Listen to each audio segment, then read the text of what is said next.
Good morning, ladies and gentlemen. Good morning, colleagues. Bonjour à tous. I think we can start. I would like to welcome you in this site event, Beyond the Blast, Progress and Challenges of the Mine Action in Sahel. My name is Iveta Havličková. I'm the Chief of the Mine Action Program in Mali with ANMAS. And we really thank you for your time and that you chose this site event organized by Mali, Burkina Faso, and Niger. Before I introduce our panelists, just a few points. The PowerPoint presentation will be in English, but our panelists will be talking in French. The translation is available, I believe, on channel 1. And any questions you may have, I would like to ask you to keep it at the end of the presentation as usual. So now let's start with our panelists. I would like to introduce you Colonel Adama Diarra from Mali. Merci beaucoup. Bonjour tout le monde. Je suis le colonel Adam Diarra, secrétaire permanent de la Commission Nationale de Lutte contre les armes légères et petit calibre, en charge du déminage également. A colonel in charge of humanitarian aid. Colonel Sajou Patougoma from Burkina Faso. Hello to everyone. I am in charge of the Permanent Secretariat for Weapons Control at the National Authority of Mine Action. The General Ibrahim Mashiha from Niger. I am part of the National Commission for the collection of illicit weapons in Niger. Thank you. We will start with presentation from Mali. Thank you.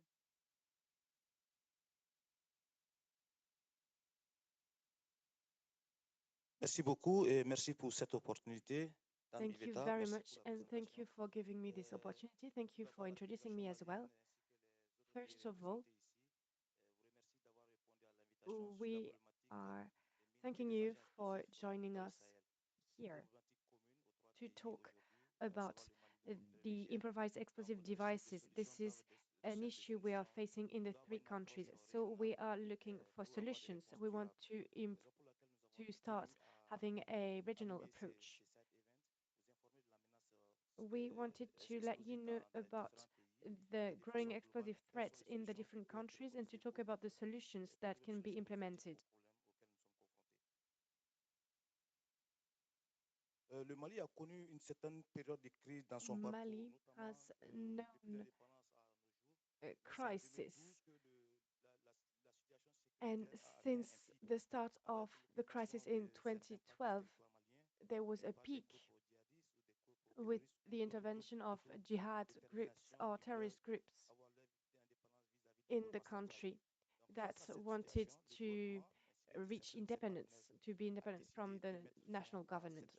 So we decided to put an end to this occupation.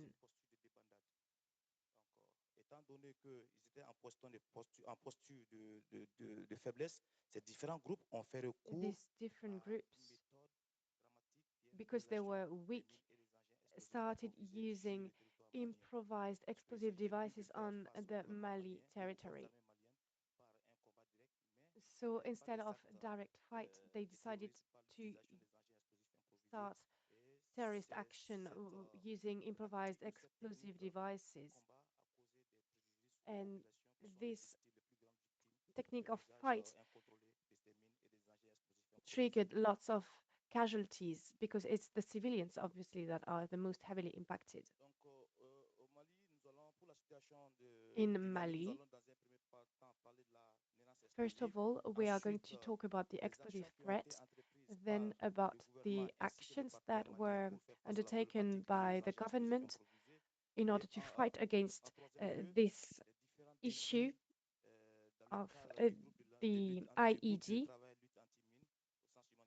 And then I will talk about the mine action work, talk about the perspectives, and I will talk about solutions. How can we act as a regional group? Here you can see the map of Mali from 2013, when the conflict started in that region in Mali, we could see that the threat was more present in the north and east. So in the Menata Tombouctou region, these were places where the conflict was really intense. So these zones were occupied by the different groups and they were using explosive hazards. D'expansion de la menace des régions nord ou des régions est vers les régions sud et les régions And centre du Mali qui sont then densement peuplées. Parce que it lorsque expanded les to terroristes et les djihadistes ont other été contraints à areas of quitter Mali, les more zones at the qui se south. trouvaient dans cette configuration. Vous So voyez un peu this l'expansion is de the la new menace devient configuration. localisée, Here you can see the pas dans les régions expansion nord of et dans the les régions threat. est, First of all, ensuite it was vers les at the régions north sud et and les régions east, centre and et then est.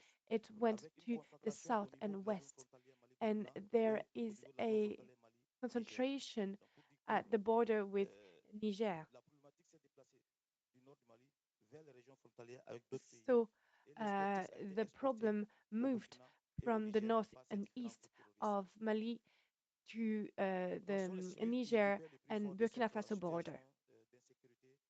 En So 2024, nous this avons created a dénombré lot of 351 insecurity. In civils qui ont été victimes 2024, de l'utilisation des engins 351 explosifs civilians improvisés au Mali. were Donc, casualties les chiffres nous because indiquent, of this certains chiffres IED. nous indiquent également la Here, situation de la you menace. can see Quand vous voyez de the 2013 situation of à the threat. 2023, You can see nous the avons eu un evolution peu de between pic en 2013 and 2018 où le nombre de 2023. There was victimes a a peak dépassé les in 200. 2018 when En there were 2000, more than 200 en 2021 casualties. également. En 2021, nous In avons eu 279 2021, victimes des engins explosifs improvisés. there Donc, nous avons 81 were tués et 279 blessés. Actuellement, en 279 2025, en début d'année, casualties pour le premier mois de 2025, with le premier trimestre 81 2025, people who donc vous died. voyez, les chiffres sont alarmants. You Ça can see pour the nous dire figures que are really high. la menace n'est pas en train de baisser. Au contraire, la menace est So en train the de threat is s'accentuer not à cause reducing, de it's getting l'intensification des stronger opérations militaires dans les because régions of centre et dans les régions nord du pays. the Parce qu'il n'y a military pas d'affrontement direct operations at the aujourd'hui. north Ce and at qui, the center of the country. ce qui est constaté, c'est surtout So what des we have actes de seen pose des is engins that explosifs et des mines. there Et are a lot of contre les convois humanitaires, IEDs contre that les are convois des installed forces armées de défense et également against contre the the army, les but paisibles citoyens qui n'ont pas also d'autres moyens de se défendre against que de civilians that subir have les actes no de ces means différents groupes. to fight back and to Donc, defend themselves. vous voyez, en 2024, il y a eu 333 So as incidents you qui ont can été see, livrés there were avec une concentration dans les régions 333 des explosive Sébou devices et de in Bandiagara. La menace était 2024, localisée plus and au centre, many of them in the au nord et à l'est, Bandiagara mais and aujourd'hui, Segu ce sont les region. régions centres qui sont plus So at the concernées moment, par it les is incidents the central et les regions incidents that des engins see explosifs more improvisés. incidents. Il y a une expansion également vers There les is régions also an ouest, en allant vers extension la to the frontière avec west la Mauritanie regions, et en descendant vers going close to le Burkina, la Mauritania Côte d'Ivoire, les régions sud du and pays. to Donc the aucune Côte région du d'Ivoire Mali aujourd'hui n'est border. épargnée par cette So there is problématique not a de single l'utilisation region in des Mali engins that explosifs. is Donc pour free vous dire que from this il faut une lutte IED commune pour pouvoir pour and éviter à ce qu'il y ait explosive une devices in expansion vers les general. pays du Côte. Donc la menace So doit être we maintenue need ou éradiquée. to work Déjà, on the whole 3 pays country. doivent construire une digue pour éviter une expansion We vers les need régions the three sud countries to work ou vers together les in régions order nord du pays. to avoid this expansion Donc, to le the nombre de neighboring victimes, vous voyez, countries. déjà en 2024, nous avons Here you can see 351 that victimes in après 2024 there 333 were incidents qui ont été mentionnés. 351 Et toujours, ce sont victims les régions centres qui sont when plus there were concernées par 333 incidents. les incidents.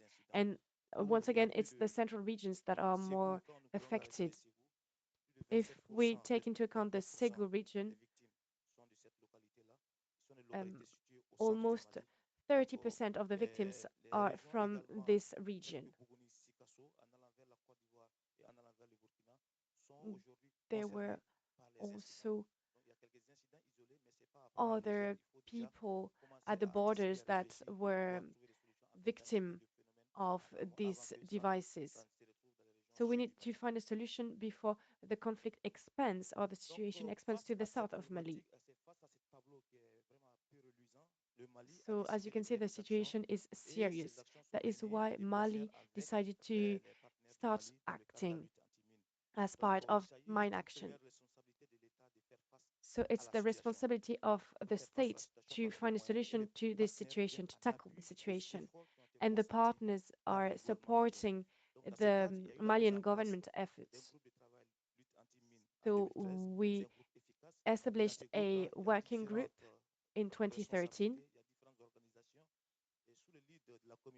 This is led by the National Commission that is acting as the national authority of mine action. And there are also other agencies of the United Nations that are supporting us. So this mine action working group is composed of 14 member organizations. It gathers once a month to talk about the activities that are taking place on the field. In general, they provide risk education, and each NGO, each structure that is part of the working group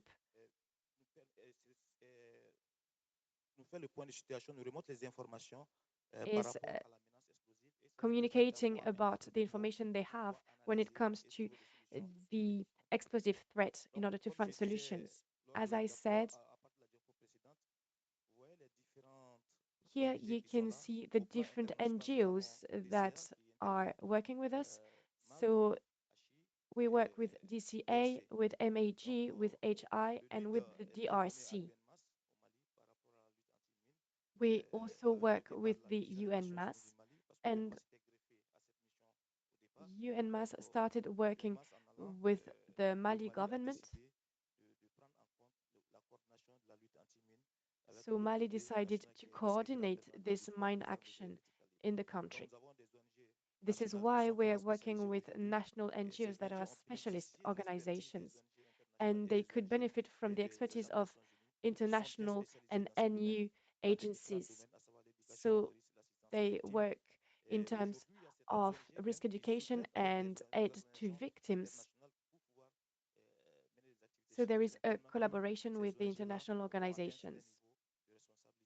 And these national NGOs have reached a high level of expertise. This is what is being recommended. This really helps in terms of localization because these national NGOs are more aware of the national and local specificities. So they are highly represented on the territory. They are in contact with the communities and they are raising awareness and educating.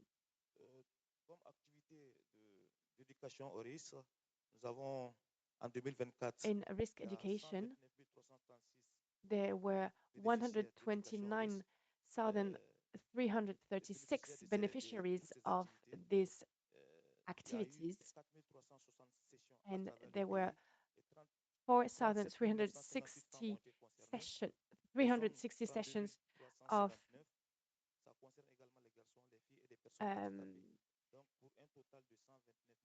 of education sessions. So as you can see, there were women, men, boys and girls, and even disabled people. Most of these activities took place in Bandiagara, Segu, and San regions, because this is where the explosive threat is the highest. There are also activities in other regions. So we keep raising awareness, we keep educating all the communities and especially the most vulnerable ones.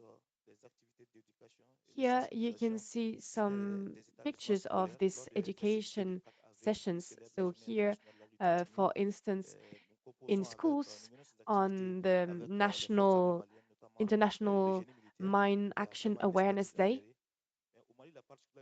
In Mali, what is specific is that the mining operation are done by NGOs and by the army because the conflict is ongoing in Mali. So the civilians can't do it. So it's the security forces that take care of these mining operations. And when the conflict is over or not so intense, then the civilians will be able to help.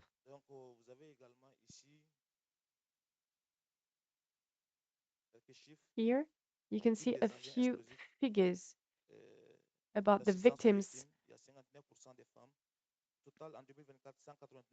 So there were 189 victims in 2024. 54 women were assisted and were treated. And we can see that it's usually men that are more affected because many of the mining activities, many of the trade activities, agricultural activities, mine operations are carried out by men. So this is why there are more male victims. That's why there were 110 affected in 2024.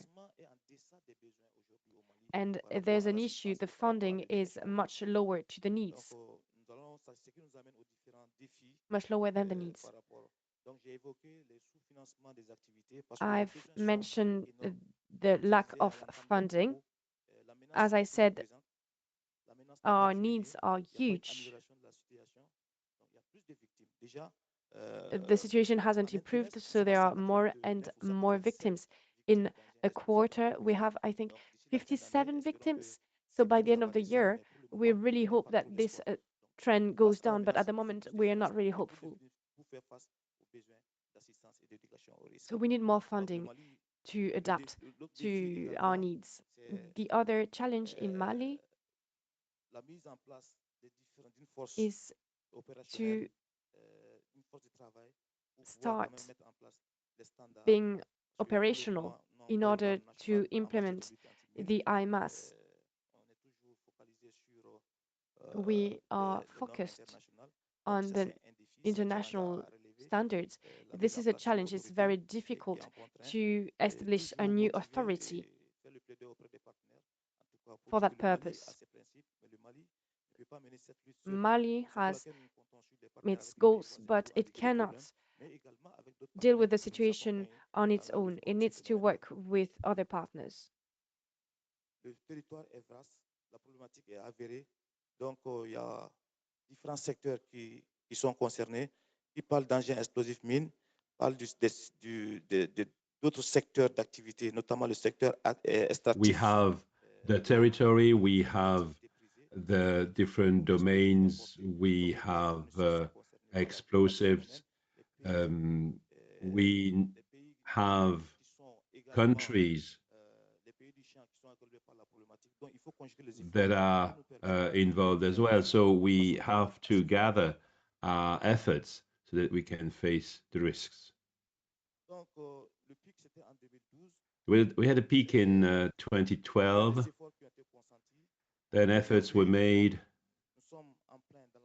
Today, we are implementing a national authority for mine actions.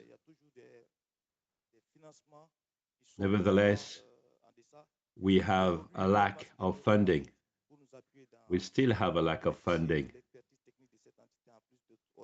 We had some technical assistance from NGOs, but some of them had to leave the country because of lacks of funding.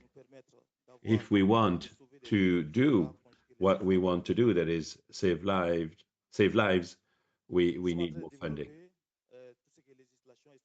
We are developing and monitoring the implementation of legislation on mine action. We have set up a working group with a working plan, and we continue our activities of awareness, capacity building, and support services.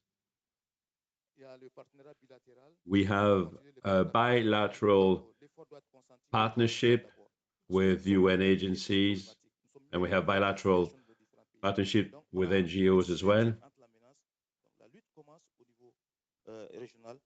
We also have to have a regional approach before we have an international approach.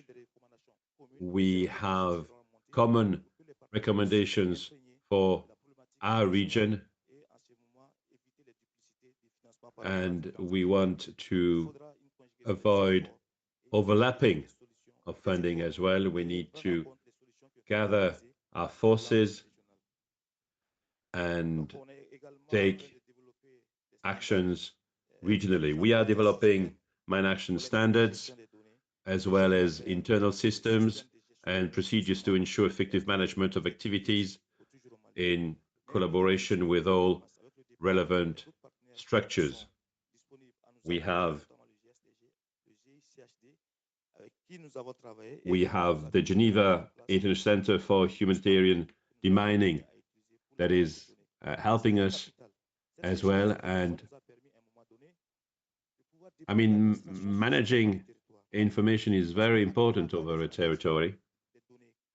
We can analyze data now, and we know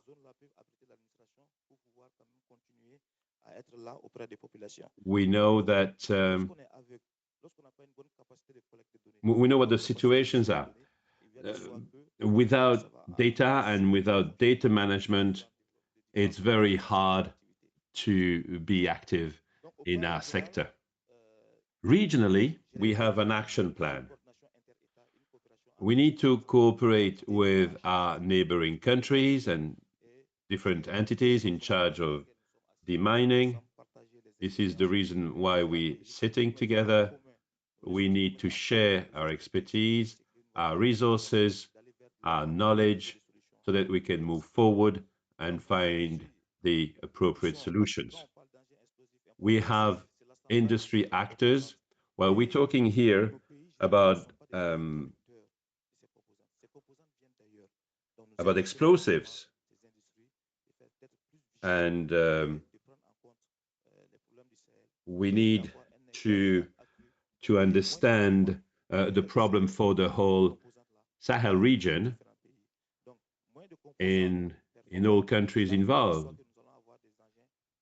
We are talking about improvised explosives, but also commercial explosives. So we need to have a common approach. We need to have border control. We need to share information so that we can detect we can check what is going on. Well, this was a summary of the situation in Mali. Thank you very much.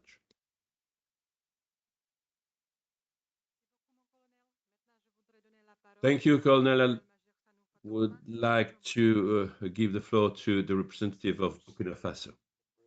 Thank you very much.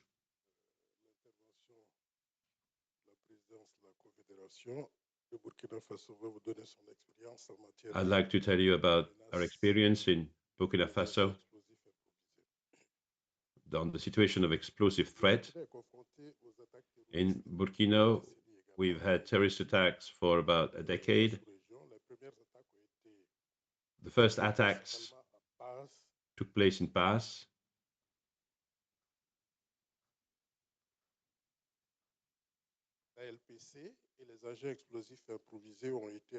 And improvised explosive devices were introduced later.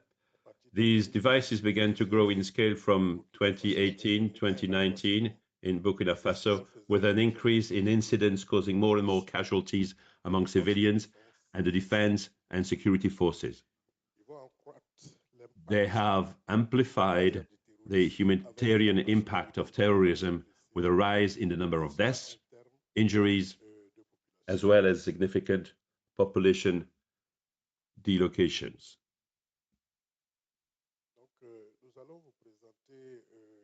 I would like to tell you about the situation of the threat in our country and the actions taken against improvised explosives.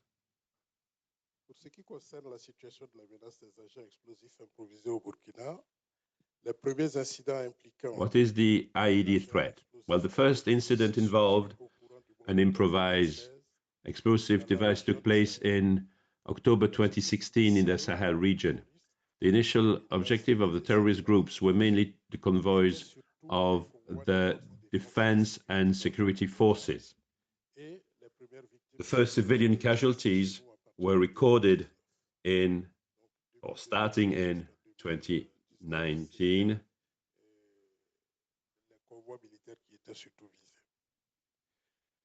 The threat evolved over time and affects 7 regions today: Sahel, the east of the country towards the border, the center of the country, the north, the Oklahoma, Cascades, and southwest. The 3 modes of activation have been identified in the territory. There are different types of activations. We have detected 3 modes of activation. The most commonly used containers were cans, gas bottles, bags, etc. Impacts of IED incidents. Well, you see the damage here on these pictures. Injuries and loss of life, destruction of equipment, of road infrastructure and other assets, stress, psychosis, persistent threats on certain main axes, on main roads, impeding the deployment of humanitarian aid and defense and security forces, slowing down stabilization efforts and the return of state authority, destruction of the economic and social fabric, no more trust among people.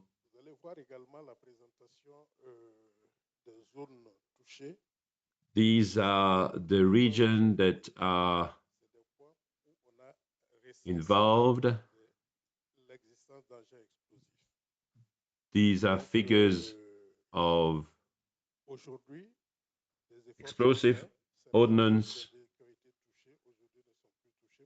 Some territories have been cleaned and released, but in some regions there's no mine action, there's no NGO, some are inactive.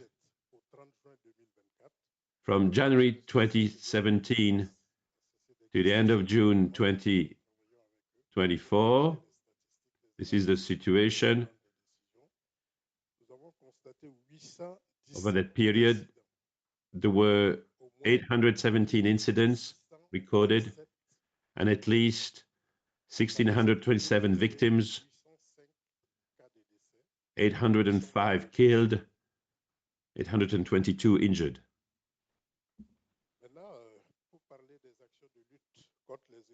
Actions against the IED threat. That threat was a new phenomenon in Burkina Faso, and from the first incidents onwards, initiatives were quickly developed to reduce their impact on the deployment of defense and security forces, because they were targeted at the beginning, as well as their impact on the civilian population. Training of actors, that's the first main activity. In view of the low number of specialists, IED specialists in military engineering, the first challenges were to strengthen the capacities of these personnel by diversifying the actors, police, gendarmerie, people in charge of the forests also, and the security and defense forces. A training dog unit has been set up together with our German partner. Also, a mine action center was set up concerning information management. Some DSF staff have been trained in the collection of incident-related data. Engineers were trained on the field. DSF staff were trained to take better decisions. These are a few illustrations of IED actions intervention, awareness, training, outreach.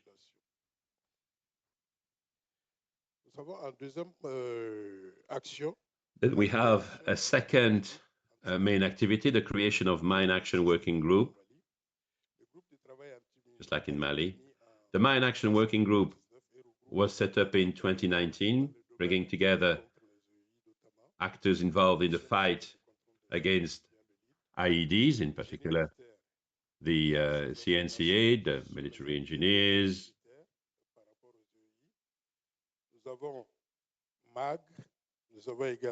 We also have UNICEF, we have the Mine Advisory Group, we have Humanity Inclusion with us, we have the Danish Refugee Council, we have the civil, we have DSA, civil society actors, etc. The National Commission is the national authority responsible for coordinating the actions of our working group, responsible for granting accreditation for mine action activities.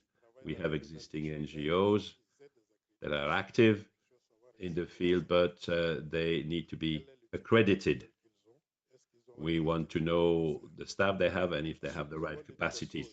Then, number 3, risk awareness concerning improvised explosive devices. Explosive ordnance risk education campaigns have reached several thousand of people.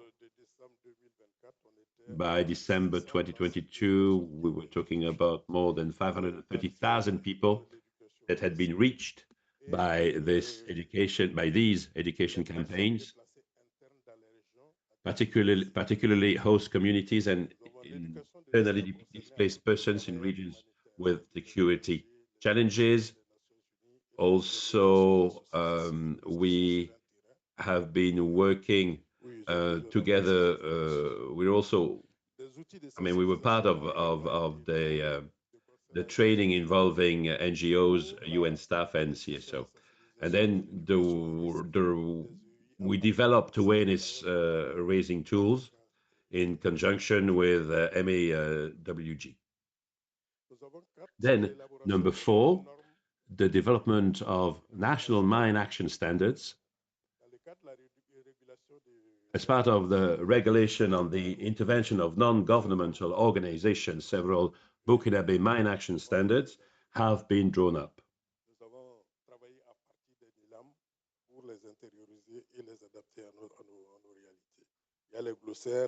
We developed a glossary, education on the risks of IEDs, accreditation of organization, information management, non-technical survey, victims assistance, and animal detection systems, dogs.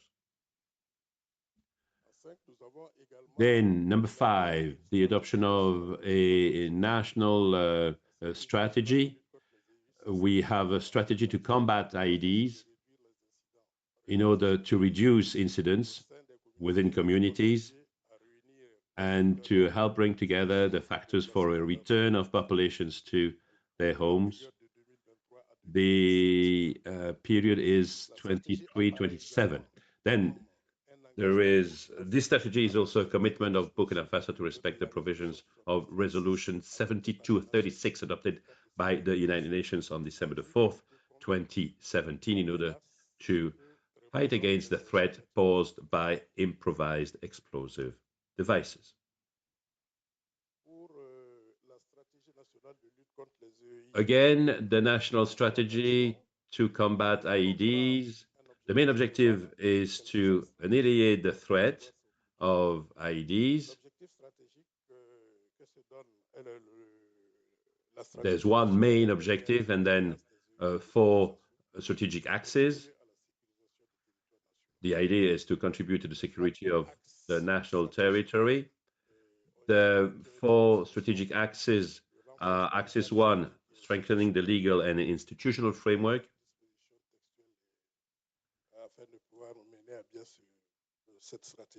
The framework needed for the strategy. Axis 2, capacity building of actors in the fight against IEDs, technical equipment, laboratories, and so on. Axis 3, strengthening regional and international cooperation. Of course, we cannot do this alone. We have internal objective, but we need international cooperation. Axis 4, coordination and management of the strategy. Steering the strategy requires coordination. That's axis 4. As a conclusion, well, Burkina Faso is trying to deal with the phenomenon of IEDs, which plunges populations into fear and doubt. The capacity building of various actors has made it possible to have tangible results in the fight against IEDs. However, several challenges persist, particularly in the areas of ongoing training and retraining of the miners, the acquisition of detection and neutralization equipment, the coverage of larger areas in terms of IED risk education, and the establishment of an information management system.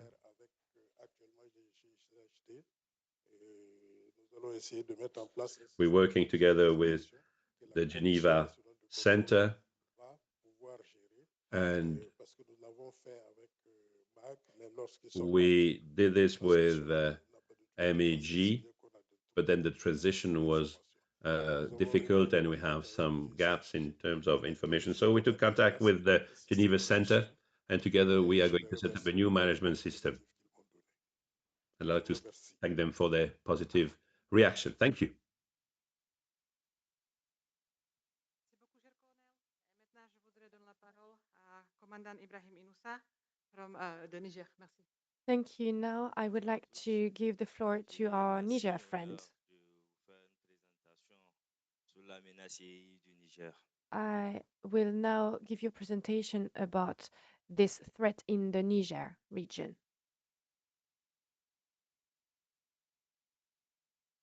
L'idée maîtresse de cette présentation est la suivante. La menace mine et So we're going to talk about the IED threat in Niger. It is an obstacle for the security forces. It prevents them from acting fast as part of their mission.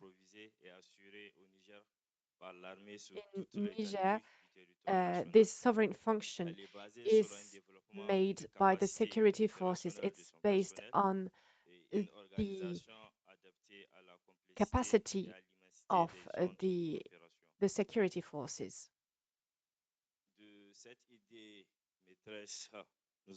From this idea, we're going to talk about the different points, different items. First of all, there will be an introduction. Then I'm going to mention the regions that are affected by this IED threat. We will then talk about the implications, about the areas affected by this threat. In each region, there are different local regions affected. Afterwards, I will talk about the major capacity gaps in mine and IED response.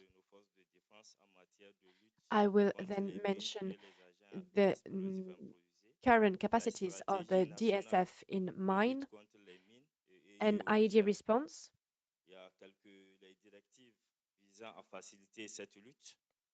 Then I will talk about the strategy and the directives aimed at facilitating this mine and IED response in Niger by the DSF. Then I will talk about the summary diagram of the mine action and the IED response strategy. I will talk about the impact of the directives.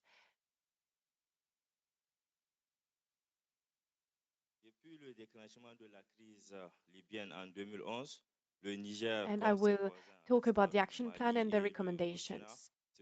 Since the outbreak of the Libyan crisis in 2011, Niger, like its neighboring countries, has been facing a continuously deteriorating security situation, primarily linked to the terrorist threat.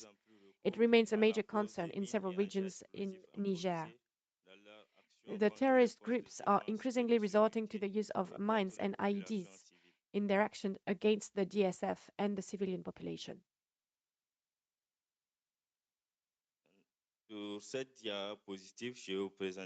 On this page, you can see the different regions that are affected by this threat. Well, at the moment, it's almost all the regions of the country, that is to say, Agadez, Difa, Zinder, Maradi, Tawa, Dosso, Tilabert, and Niamey.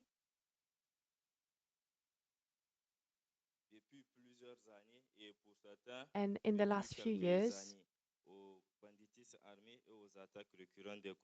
there are armed attacks against the DSF, against the army, and against the civilian population as well. So this threat has increased with the development of Boko Haram in the Difa region in 2012, and also in the region where on the west with the borders with Mali and Burkina Faso.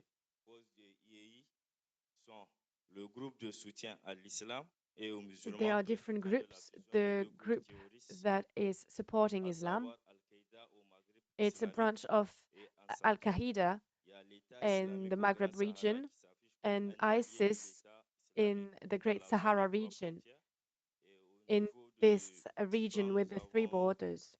In the Difa area, there is the Boko Haram terrorist group that is divided into three groups at the moment. These three terrorist groups are rival groups, but they also cooperate in some situations. According to our statistics, different devices have been installed in the country. There were 388 victims and 195 people that were killed and 193 people that were injured. The use of mines and IEDs has several implications. For instance, the increasing loss of human lives, the difficulties in advancing and responding quickly to the incidents, the challenges in engaging the enemy, and ensuring the security of the population and roadways, the negative impact on the troop morale, the slowing down and paralysis of trade and other socio-economic activities, and strong disruptions to communications and critical strategic infrastructure. So that is to say sabotage, for instance.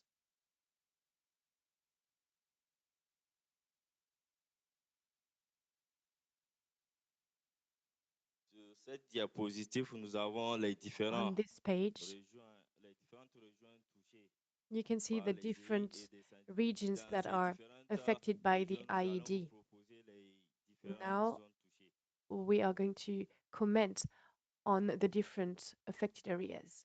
So here you can see it in red. The Difa region. Here in the Tasker region, we have discovered 26 military mines and some missiles that we could localize and destroy.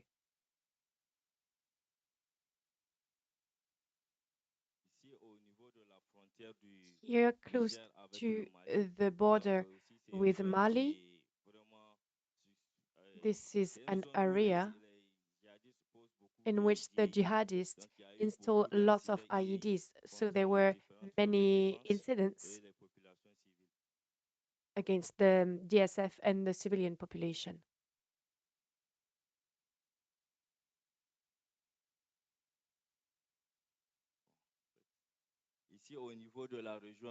Here, in the Niamey region, at the border with Burkina Faso, this is an area in which the jihadists use a lot of IEDs.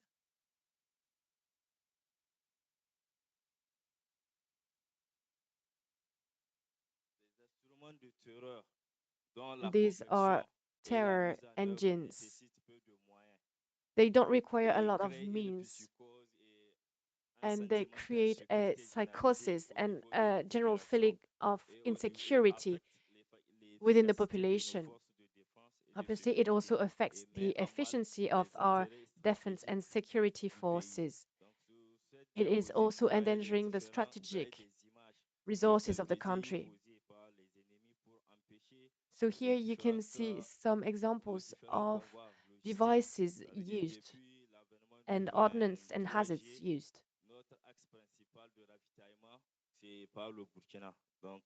Most of the merchandise are traveling from Burkina Faso, so this is why this region is really targeted by the terrorists.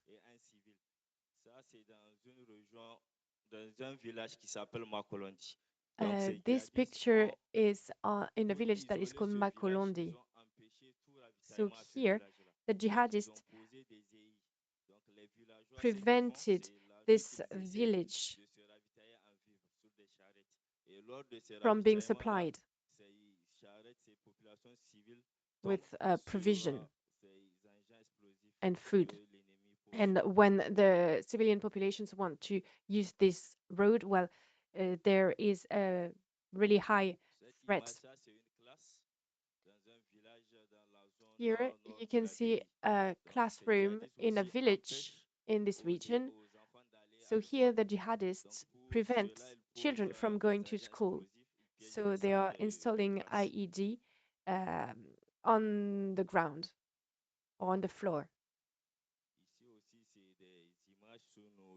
Here you can see pictures of the vehicles used for getting supplies.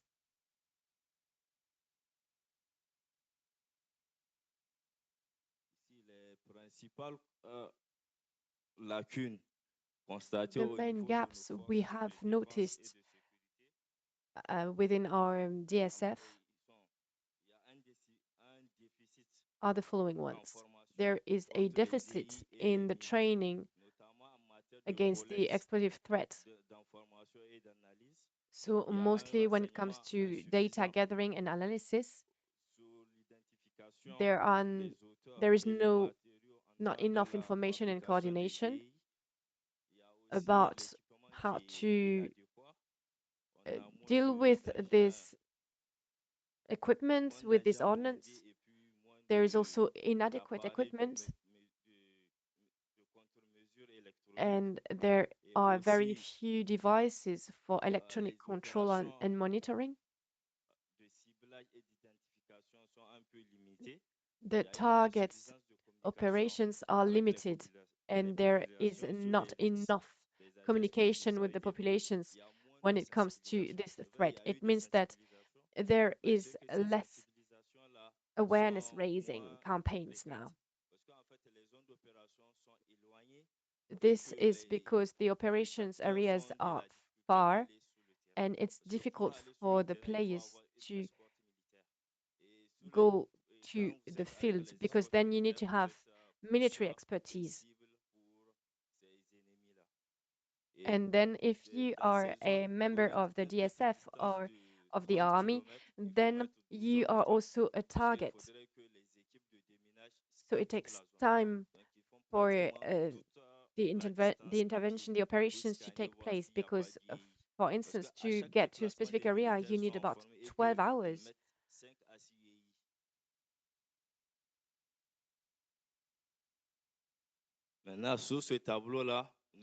Here, on this table, you can see the capacity of forces in terms of defense and security.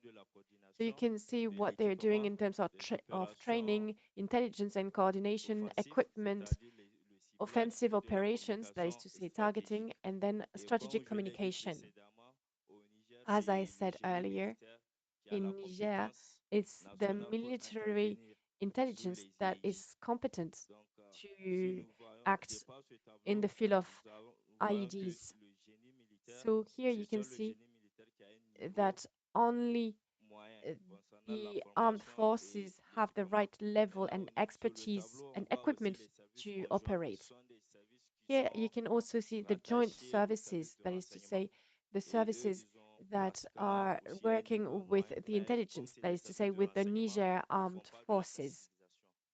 So they can do education, but they don't do strategic communication. Maintenant, pour faire face à cette menace, des réflexions ont été entreprises dans le Tackle but de combler this les lacunes threat, capacitaires majeures identifiées ci-haut. Donc, une stratégie de lutte we established contre a les national agents explosifs a strategy été mise en place. to fight Et cette stratégie a this pour but threat. la neutralisation des mines et And its IEDs goal is to pour neutralize assurer the la mine and mobilité, la IED liberté threat, de manœuvre et to la ensure protection des forces mobility, et la freedom of sécurité des maneuver, populations. the protection of the forces, and the safety of the population. Cette stratégie a pour This vision de créer un strategy Niger sans mines et IED dans les 3 aims ans à venir. at having Niger without IED in the 3 Maintenant, coming cette years. stratégie se base This sur strategy is based des directives qui sont on au nombre de directives. 18 et ces There are directives aussi 18 s'appuient directives sur les 4 piliers that are de lutte based on contre the les 4 agents explosifs au pillars Niger, à savoir la prévention, that are the la following protection, ones: prevention, la protection, poursuite et puis la réaction. pursuit, and reaction or Ici, response. dans ce tableau, nous avons un schéma Here on this récapitulatif table, you des can see différents, a un schéma récapitulatif des picture différents summarizing directives. these 4 pillars and their consequences. Et tout deuxièmement, déjà, nous voyons la vision de la stratégie avec son objectif global. So here you et have the les 4 vision, piliers Niger without de mines lutte and contre les IEDs, CIG. and then you can Maintenant, see au the niveau de chaque the pilier, general il y a objective des and the 4 directives qui ont pillars. été définies. À savoir, And au in niveau de la each pillar, prévention, la there are prévention a different pour but de objectives prévenir that were toute action defined. des groupes armés So non here is étatiques to pour prevent éviter la all confection et la action of prolifération hostile des groups in agents order to explosifs. avoid the creation and Donc, proliferation comme of directive, nous IEDs. avons la sensibilisation des populations So à we la wanted to menace raise EI awareness et among aux the mines population about the et mine and stimuler IED leur threat, degré de collaboration and we avec want les to autorités et encourage les forces de their défense collaboration en matière de with the prévention. authorities and the Assurer une DSF meilleure in terms of prevention. collaboration We also entre want to ensure en better matière de renseignement, coordination mines et EI pour une bonne compréhension de in la menace mine and et un IED partage intelligence to en temps achieve a clear réel understanding de of the threat and renseignements real-time dans la sharing of planification et intelligence la in the conduite planning and des execution of opérations. operations. Accroître à travers Another objective les is to actions increase opérationnelles through le risque operational et les actions the obstacles risk and que obstacles posent les to groupes armés non non-state étatiques armed pour groups l'acquisition in des biens acquiring à double dual-use usage goods utilisés dans la used in the confection production des of mines, notamment IEDs, les procédures chimiques, particularly les chemical explosifs civils et agents, militaires, civilian les and military détonateurs et les drones explosives, commerciaux. detonators, and commercial Empêcher drones. les groupes And we also want to terroristes prevent par des non-state actions armed opérationnelles à groups mener des from attaques carrying out mines mine et and EI IED à la attacks première at the occasion. first Au niveau opportunity. de la protection, nous avons la When it sensibilisation comes to aussi des protection, populations we des also forces de want to raise défense aux awareness dangers the des mines population et and the EI, DSFs assurer une meilleure to about the adaptation et dangers of mines and contre-mesures prises IEDs. par We nos want to ensure forces the better face à la adaptation of menace the des EI countermeasures taken by our sans forces in cesse response to the évolutive. continuously Réduire evolving au mine and maximum IED le threat. niveau de risque And we encouru par nos also want forces, to assurer reduce une as meilleure much as possible protection the aux level of populations risks ainsi qu'aux faced by intérêts our stratégiques forces contre les to actions ensure a mines better et EI. protection for Au the niveau de la population as well réaction, as la réaction strategic a pour interest but de against réagir mine and IED actions. efficacement en tout incident mine et EI. In terms of C'est-à-dire ramener les reaction, we incidents want sûrs et to accessibles aux intervenants, respond protégeant les effectively to any populations, mine and IED incident secourir et by soutenir les activités protecting the et les population, victimes des incidents mine by et EI, providing optimiser l'exploitation assistance des lieux to d'incident the et victims, l'analyse des matériaux récupérés avant and by de réunir des analyzing informations the permettant materials that were démanteler recovered. les réseaux mines et We EI. also want Maintenant, au to niveau de la dismantle poursuite, c'est the de mine poursuivre, traquer et and IED désorganiser les networks. réseaux mines et EI, c'est-à-dire en cas d'incident EI ou bien en cas de In case of rencontrant an IED incident, des terroristes, c'est de les mettre à la disposition the des idea unités et à des services is judiciaires pour to les enquêtes et pour les poursuivre. interview the terrorists, to pursue them, and to learn how they're Maintenant, l'impact using de ces the différents IEDs. Now, directives, the impact of c'est de these permettre aux forces directives, de défense et de sécurité well, de it is to neutraliser la enable menace the mine et defense and EI security qui forces to aura pour impact neutralize de garantir la the mobilité, explosive la threat, manœuvre et la which protection will des result forces in et ensuring the la sécurité des mobility, freedom populations. of maneuver, and protection of the forces, as well as the safety of the population, obviously. Pour cela, un plan To that end, there is an action plan for the implementation of the directives. The National Committee for Control and Collect of Illicit Weapons is the sole responsible body for the implementation of the directives. So it established a committee that is in charge of raising awareness about the explosive threat in coordination with our partners and the other DSF structures.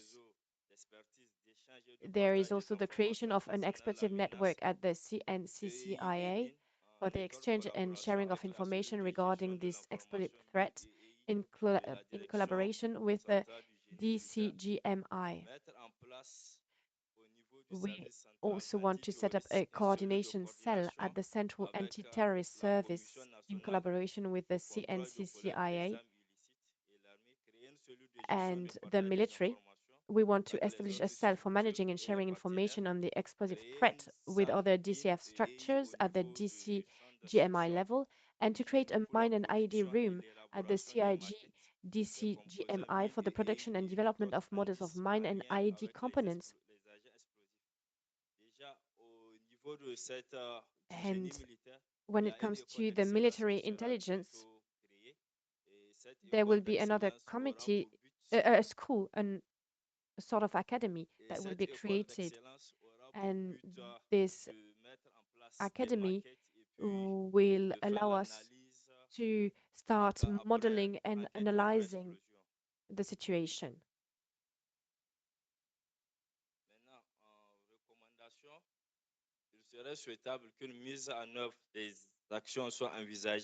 Recommendations. It is urgent to implement the actions which would allow the defense and security forces to quickly address the threat by helping to bridge the 5 major capacity gaps mentioned above in order to effectively respond to the explosive threat. Thank you for your attention.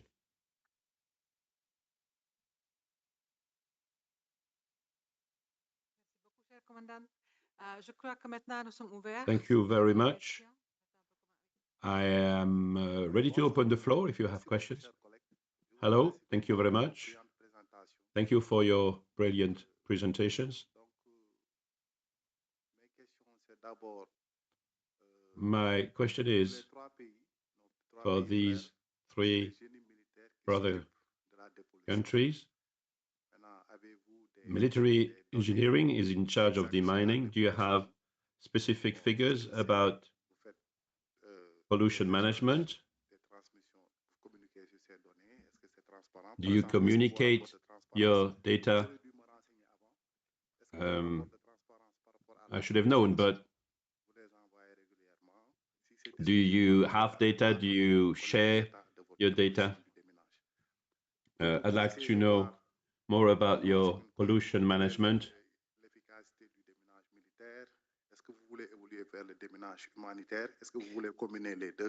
Do you want, what is your approach about humanitarian demining? And I'd like to say that I'm strongly in favor of regional cooperation. The situation is serious,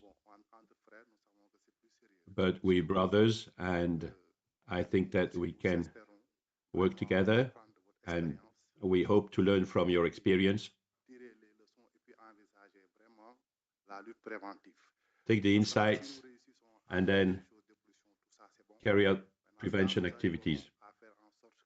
To manage pollution is one thing, but it would be nice that there's no creation of pollution anymore.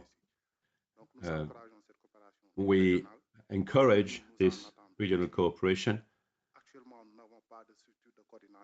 We have no structure for coordination in my country. I know you have some. What are your structures of coordination? Thank you very much.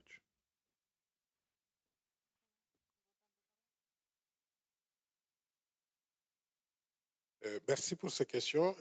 Je vous laisse Thank you for your question.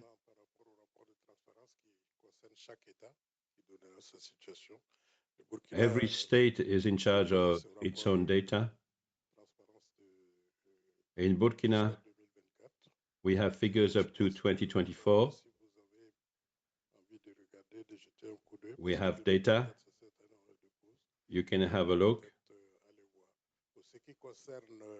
Concerning demining, military demining, and humanitarian demining. Well, first of all, military demining, if you take the UN text, you can only do humanitarian demining when conflicts have stopped. In our situation, conflicts have not stopped, and it's difficult to send humanitarian staff in regions of conflict. So for the time being, it's only military demining that we do. Now, if some humanitarian staff wants to do it in the middle of a war, I mean, they're welcome. But that's the situation. When fights have stopped, of course, humanitarian demining can start. Merci beaucoup, l'ambassadeur Diop, pour ces différents points évoqués. Le Mali essaie de satisfaire les dispositions In Mali, de la Convention, surtout l'article 7. we abide by Article 7 of the Convention. We have made our 2024 report on the website, so you can get access to that information. Now, concerning demining, it's a bit the same as in Burkina and Mali. Demining is in the hands of defense forces. The conflict is still going on. So we have military demining only. We have military engineering in the framework of procedures that we have for explosive and improvised explosives. I do not have the figures with me concerning demining, but it depends on the opportunities we have. Sometimes we do not really have minefields. It depends on the context. And our interventions depend on local opportunities.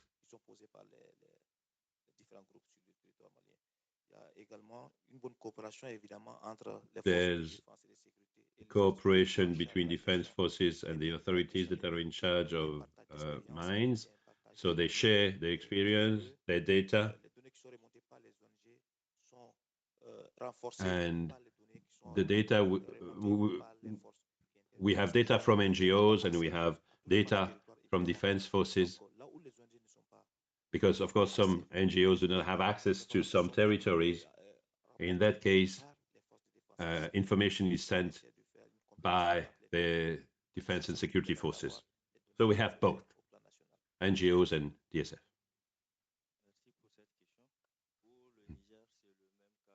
In Niger, it's the same as in Mali and Burkina. Military engineering is in charge of the national territory, and it's only after the end of the conflict that we can start humanitarian demining. Before the beginning of the crisis in Libya, in the north of our country, we had started some demining, and it was in the hands of the military engineering. But now with the crisis in Libya, the action has stopped, and we are now waiting for the situation to change and more funding. There's one extra element in Burkina. We are asking for an extension of Article 5. We do not have mines, we have explosives only. And we have had some support, but also not enough support. But today, we are starting a project. We are asking for a definition of the territories where we do have mines, You know, it's not like a minefield. We don't really have fields with mines on them. We have mostly improvised devices, and people put them in different places. So we have to define the zones where maybe there's explosives. So we need to be more precise, and we need help in order to extend Article 5. This is what we're asking. And we vividly hope that we can get extension under Article 5 at the end of this month. Thank you very much. You have the floor. Good afternoon, and congratulations for your presentation. How about Mali? In your presentation, you talk about your different regions, but in the north, Angalo, Kidam.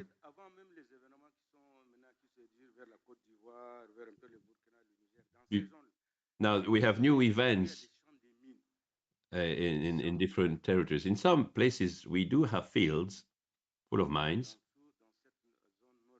In the north of the country, Kidak, Agalok, Tessalik, there are places where you really have fields of mines put there by terrorists and so on. I don't really understand your question. In Kidang, Salid, Akalok, in those territories, there are fields full of mines, right? What do you do?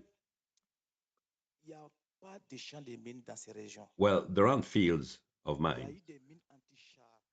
Some mines were put there around the Algerian border in 2005, 6, 7. Mines to destroy tanks. They had a specific goal, but they didn't abide by any regulation. They were not anti-personnel mines. In that region, we essentially have improvised explosive devices. And the idea was to prevent some people to have access to some villages. And it was the solution chosen by different groups in order to avoid fighting against the DSF, to create more damage and to put pressure on communities. In Mali, we essentially have improvised explosive devices. But that doesn't mean that we don't have mines, but the mines to destroy tanks.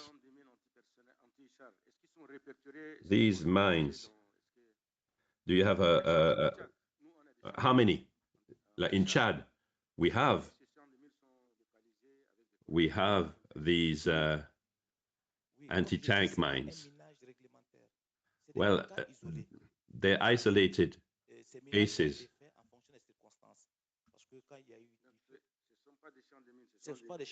So they're not fields full of mines.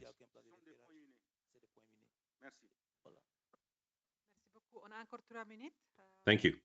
Yeah, we have 3 minutes.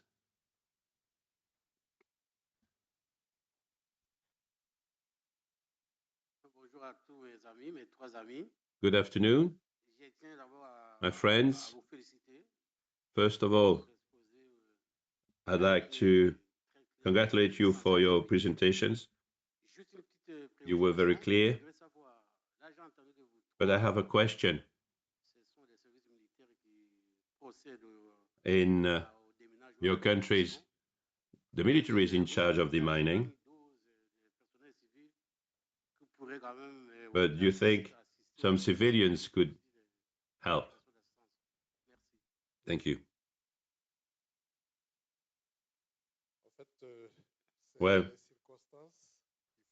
in fact, it's all due to circumstances.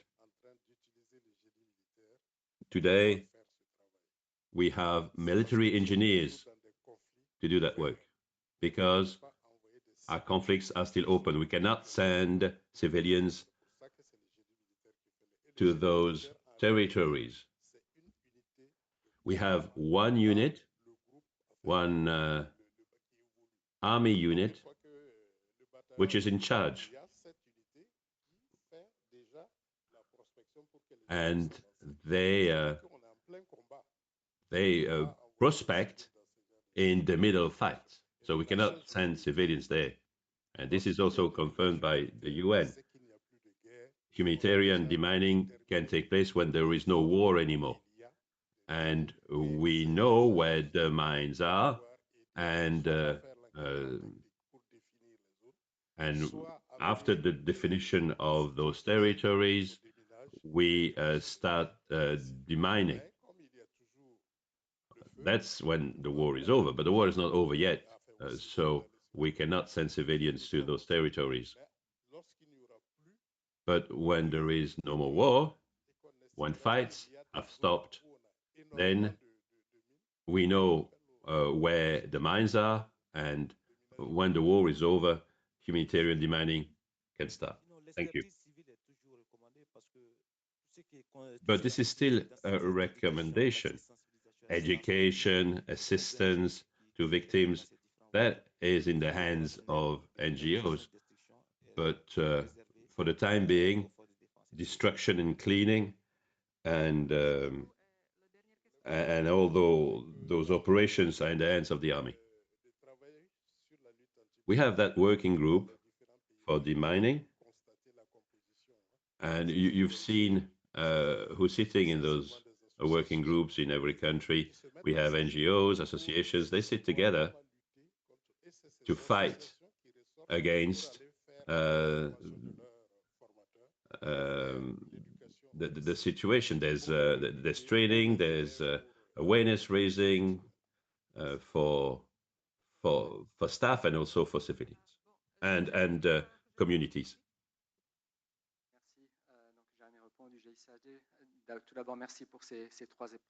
I'm from the Geneva Center. I'd like to thank you for your presentations. It's important to see how many challenges you have, and you share those challenges. Education, risk education, training, management. I have a little question concerning the regional action plan. First of all, do you know clearly what the next steps will be in the framework of that action plan? And then for humanitarian demining,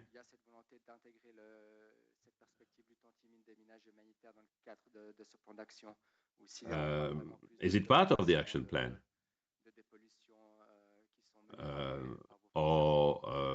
And also depollution or pollution management. Thank you.